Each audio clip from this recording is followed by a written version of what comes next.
사울이 왕이 될 때 40세라. 그가 이스라엘을 다스린 지 2년에 이스라엘 사람 3,000명을 택하여 그 중에서 2,000명은 자기와 함께 믹마스와 베델 산에 있게 하고 1,000명은 요나단과 함께 베냐민 기브아에 있게 하고 남은 백성은 각기 장막으로 보내니라.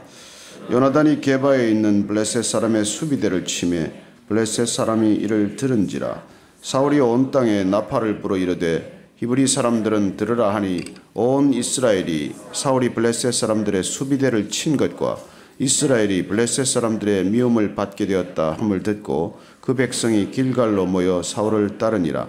블레셋 사람들이 이스라엘과 싸우려고 모였는데 병거가 3만이요 마병이 6,000명이요 백성은 해변에 모래같이 많더라.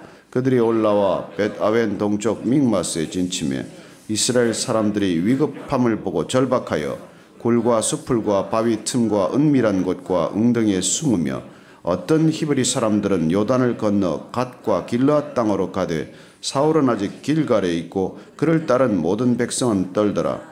사울은 사무엘이 정한 기한대로 이레 동안을 기다렸으나 사무엘이 길갈로 오지 아니하며 백성이 사울에게서 흩어지는지라. 사울이 이르되 번제와 화목제물을 이리로 가져오라 하여 번제를 드렸더니 번제 드리기를 마치자 사무엘이 온지라. 사무엘이 나가 맞으며 문안하며 사무엘이 이르되 왕이 행하신 것이 무엇이냐 하니 사울이 이르되 백성은 내게서 흩어지고 당신은 정한 날에 오지 아니하고 블레셋 사람은 믹마스에 모였음을 내가 보았으므로 이에 내가 이르기를 블레셋 사람들이 나를 치러 길갈로 내려오겠거늘 내가 여호와께 은혜를 간구하지 못하였다 하고 부득이하여 번제를 드렸나이다 하니라. 아멘.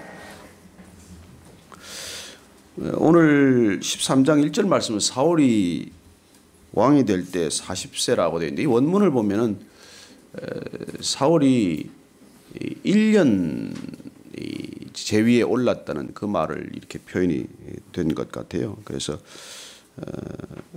사울이 이제 왕에 오른 지가 1년이 지났습니다. 왕이 된 지 1년이 지났다는 것은 얼마 되지 않았다는 뜻이기도 하지만 그러나 여러분 이 1년이라는 세월 동안 사람이 얼마나 변할 수 있는지 모릅니다. 사람을 가장 빨리 변하게 하는 것이 권력이에요. 돈도 사람을 빨리 변하게 하죠. 돈이 없다가 돈이 생기면 사람이 빨리 변합니다. 변하지 않는 사람을 찾기가 쉽지 않아요. 권력은 아마 돈이 사람을 변화시키는 것보다 10배는 빨리 변화시킬 것입니다. 제가 개인적으로 청와대 출입을 새 정권에 하면서 제가 지켜본 게 있어요.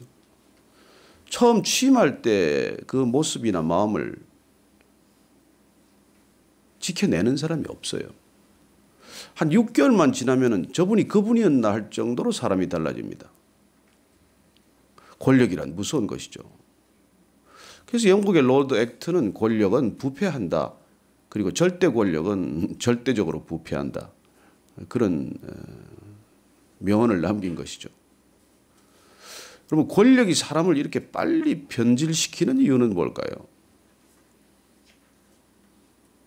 권력이란 늘 나를 자각하는 의식 상태를 말합니다.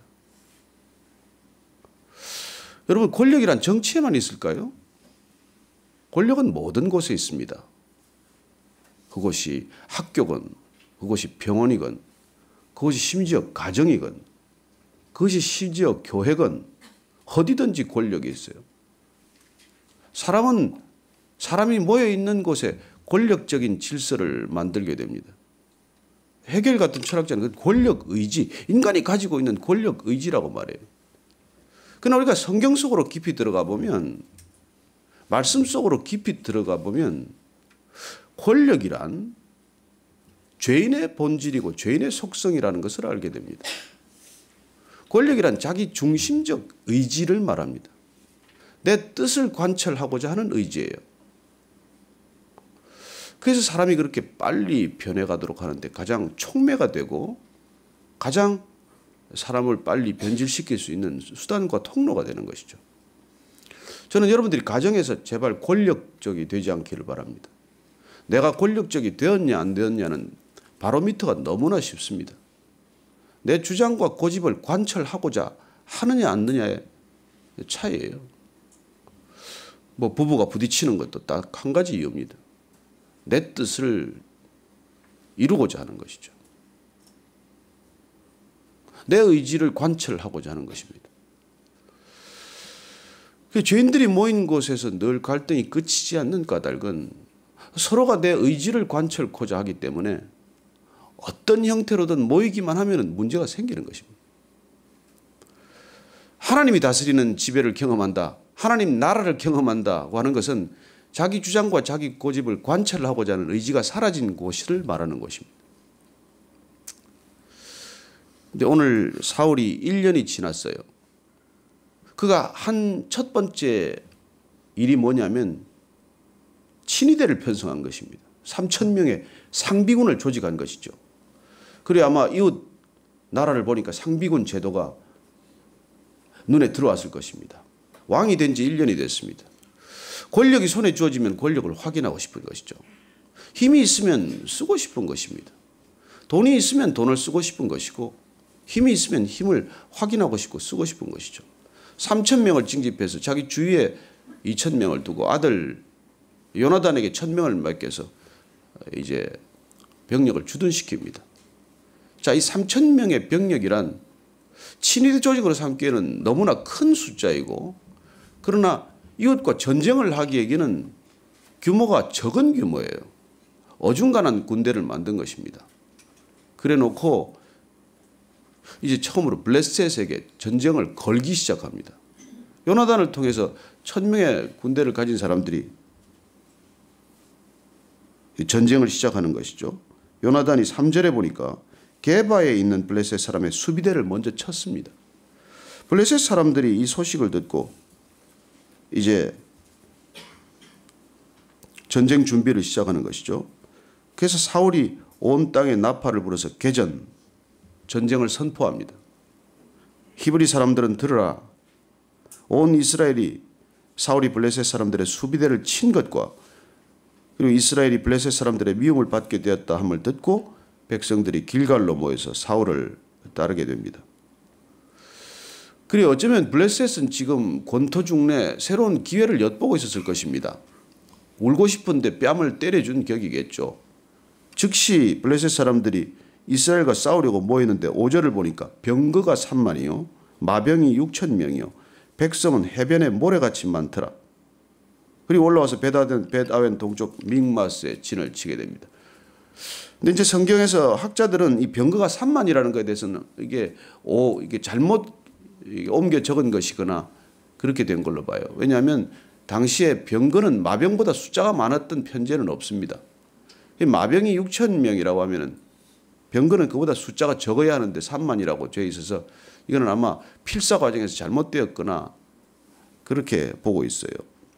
근데 이게 히브리어의 천이라는 단위가 엘레프라는 단위인데 그 천이기도 하지만 그게 분대라는 뜻도 있어서 어떤 사람은 이게 3만이 아니라 30유닛 분대로 해석을 하기도 합니다. 어쨌건 숫자가 너무 많이 기록이 된 건 사실이에요.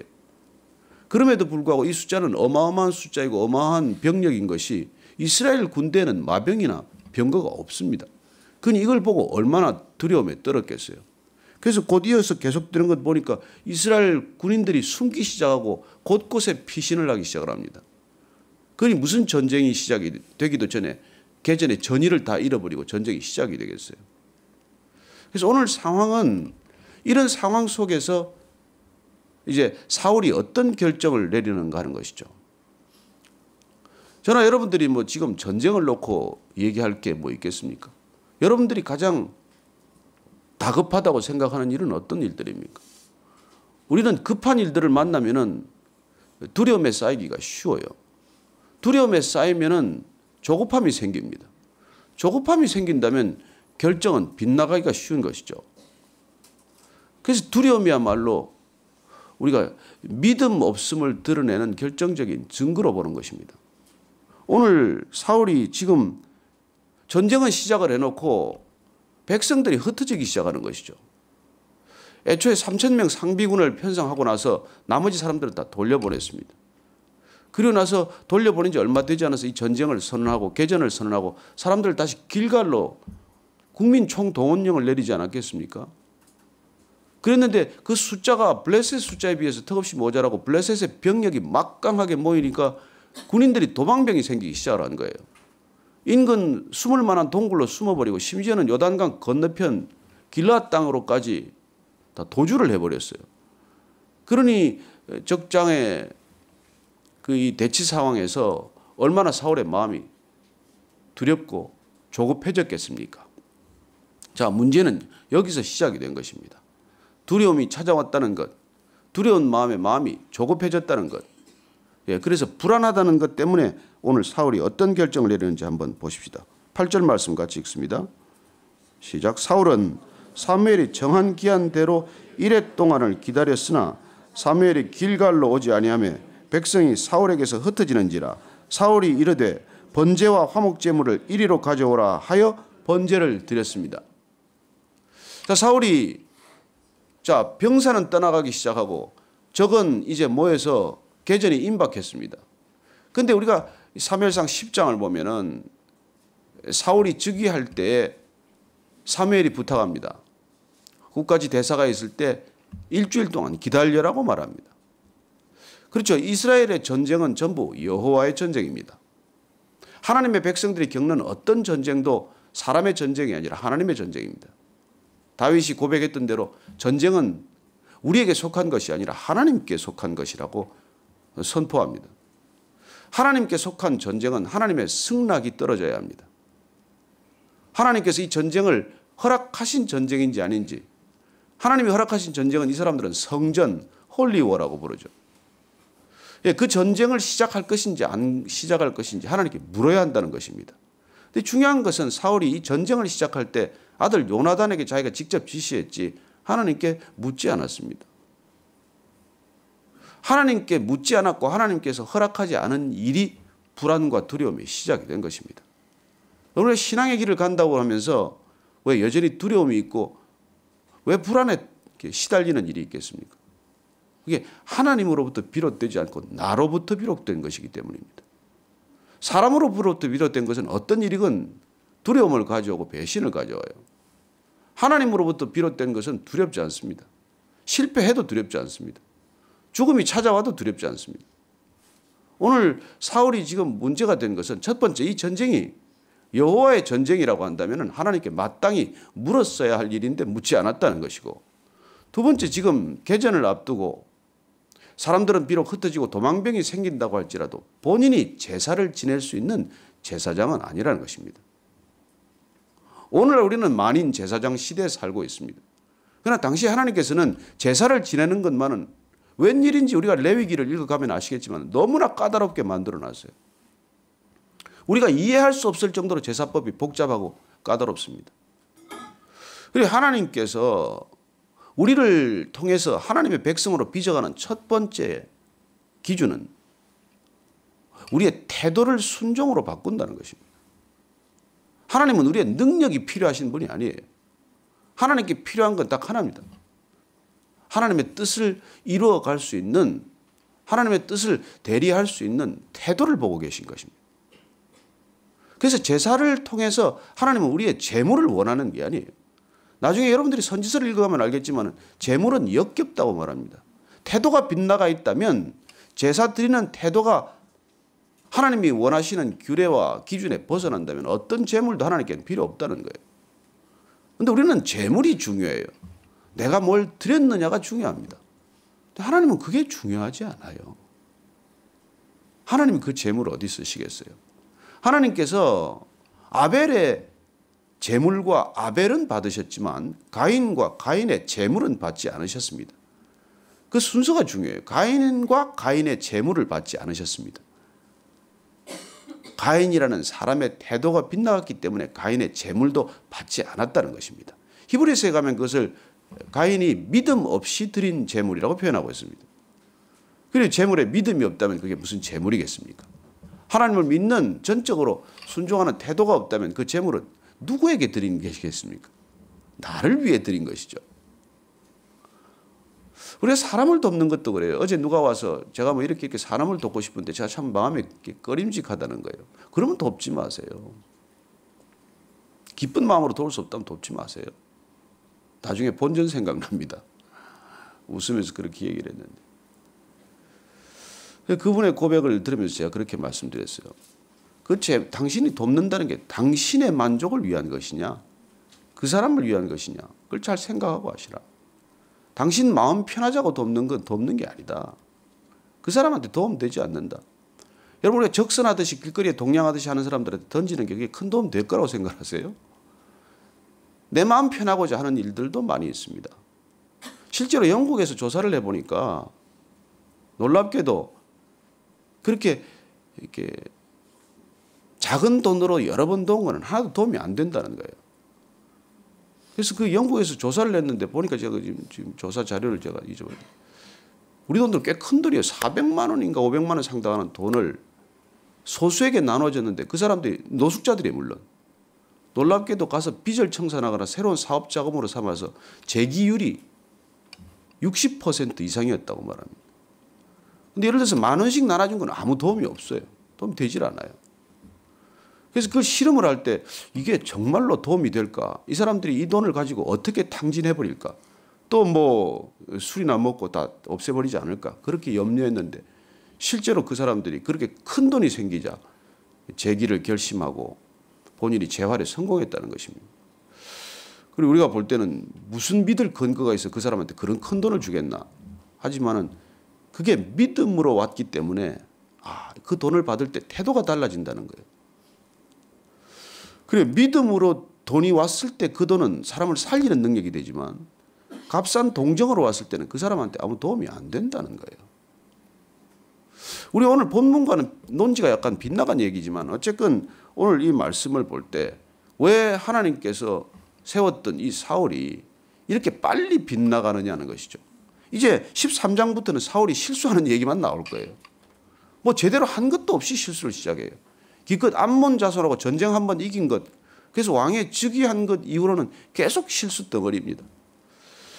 저는 우리가 이 앞으로 사무엘상 나머지 읽어가면서 우리가 배워야 할 것들이 있고 하나님의 음성으로 들어야 할 것들이 있다면 이런 부분에 관한 계속되는 하나님의 질책입니다. 그리고 계속해서 보십시다. 이스라엘 사람들이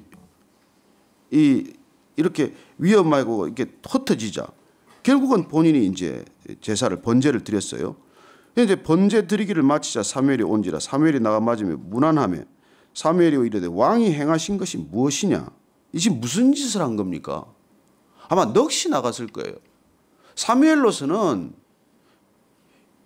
제사 드리는 게 인생의 전부인 사람입니다. 그 사람은 예배 드리는 것이 인생의 전부예요.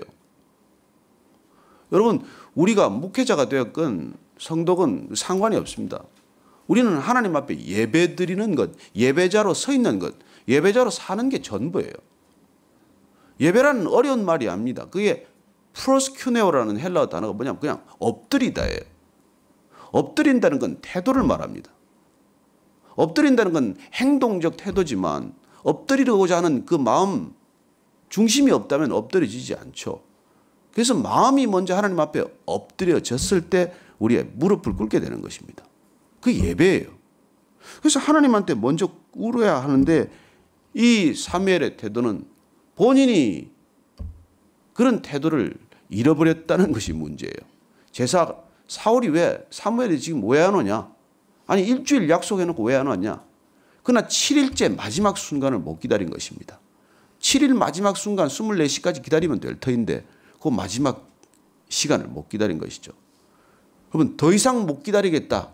그때가 위험할 때입니다. 나는 더 이상 못 참는다. 그때가 참아야 할 때입니다. 여러분, 요거는 못 참는다 하다가 사고 난 게 얼마나 많습니까? 이걸 못 참아서 한마디 뱉어가지고 깨진 관계가 얼마나 많습니까? 그래 우리는 마지막 정말 그 순간을 넘기지 못해서 인생의 탈락의 길을 걷거나 넘어지거나 실족하는 일들을 수없이 겪게 됩니다. 난 더 이상 못 참아. 아니 그때가 참아야 될 때입니다. 난 더 이상 이 말을 참을 수가 없어. 그때 그 말을 참아야 돼요.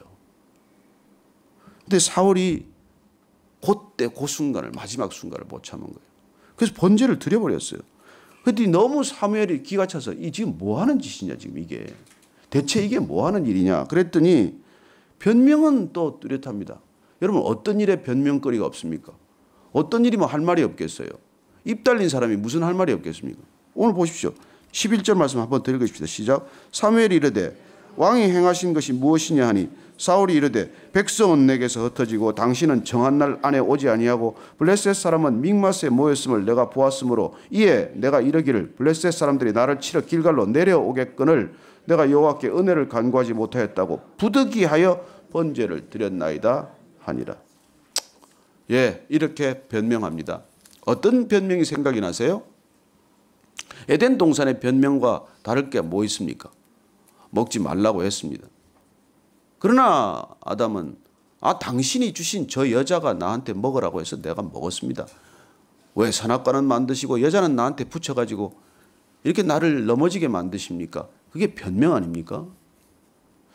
우리는 어떻게 살아야 됩니까? 잘못했다고 사과하면 그만입니다. 잘못을 시인하면 그만이에요. 다윗이 왜 하나님께 합한 사람이 됩니까? 잘못을 저지르지 않아서입니까? 아니에요. 그는 누구보다 더 많은 잘못을 저질렀습니다. 그러나 지적받았을 때 돌이켰어요. 나단 선지자가 지적했을 때 무릎을 꿇었습니다. 금식했습니다. 하나님께 엎드렸어요. 저와 여러분도 하나님께 엎드리는 그런 예배자가 되기를 축원합니다. 우리 잘못할 수 있습니다. 우리는 늘 실수할 수 있습니다. 하나님은 실수 자체를 나무라지 않아요. 사실은. 실수를 돌이키지 않는 태도, 실수에 변명하는 태도, 실수를 합리화하는 태도, 끊임없이 실수를 가지고 오히려 남을 억압하고 핍박하는 빌미로 삼는 일들을 질책하시는 것입니다. 내일 계속되겠지만 to be continued tomorrow morning. 그래요. 예, 오늘 우리가 다시 여기까지 말씀을 정리하십시다. 우리는 어떤 태도가 있습니까? 여러분 하나님께 그렇게 우리스럽 범죄하지 않았더라도 이웃과의 관계는 어떻습니까? 사람들과의 분별한 관계는 어디서 시작이 됐습니까? 혹시 내가 시인하면 될 일을 끝까지 시인하지 않거나 고집 부리는 일은 없습니까? 내 가정 안에서, 내 일터 안에서, 교회 안에서 그런 일들이 없게 되기를 축원합니다. 오늘 같이 기도하십시다. 하나님 아버지, 제 안에 결국 저를 고집하고 저를 내세우기 위해서 불편해진 관계가 있다면 주님 이 자리에서 내려놓고 싶습니다. 하나님, 제가 먼저 잘못을 시인하게 하시고 먼저 사과하게 하시고 주님 앞에서 먼저 회개하게 하여 주옵소서. 함께 기도하겠습니다. 하나님 아버지, 주님 우리 안에 차고 넘치는 은혜를 주셨지만 때로는 여전히 연약한 제 욕망과 욕심 때문에 넘어지고 실수하고 또 주님 앞에서 범죄합니다. 하나님, 그러나 제가 실족했을 때, 범죄했을 때 주님 앞에 즉각 돌이키는 영적 분별력이 있게 하시고 결단력이 있게 하여 주옵소서. 미적거리지 않게 하시고 그 잘못을 붙들고 합리화하지 않게 하시고 변명하지 않게 하시고 주님 앞에 온전히 그 잘못 시인하는 그런 믿음의 사람 되게 하여 주옵소서. 하나님 아버지, 오늘 사울을 바라봅니다. 왕이 되었지만 1년이 지나기가 무섭게 변해가는 사울을 봅니다. 주님을 사랑한다고 고백하고 첫 믿음의 자리를 지키겠다고 결단했지만 우리의 신앙의 연수가 늘어나면서 저는 어떻게 변했는지 주님은 잘 아십니다. 저는 잘 모릅니다. 주님 앞에 늘 엎드리게 하시고 주님이 깨닫게 하실 때, 떠오르게 하실 때, 기억나게 하실 때 늘 주님께로 즉각 돌이키는 믿음의 사람 되게 하여 주옵소서. 이제는 우리 구주 예수 그리스도의 은혜와 하나님의 용서하시고 또 용서하시고 70번씩 7번이라도 용서하시는 하나님 아버지의 크신 사랑과 날마다 그러나 그 잘못을 깨닫게 하고 깨우치게 하고 돌이키게 하는 성령님의 기름 부으심이 오늘 사울처럼 내 멋대로 내가 제사 드릴 수 있다고 생각하는 교만이 아니라 늘 사무엘처럼 신실하게 주님이 정하신 대로 하나님 원하시는 대로 살기로 결단하는 이 자리에 고개 숙인 믿음의 사람들, 온 믿음의 지체들 위해 지금부터 영원까지 함께 하옵시기를 축원하옵나이다. 아멘.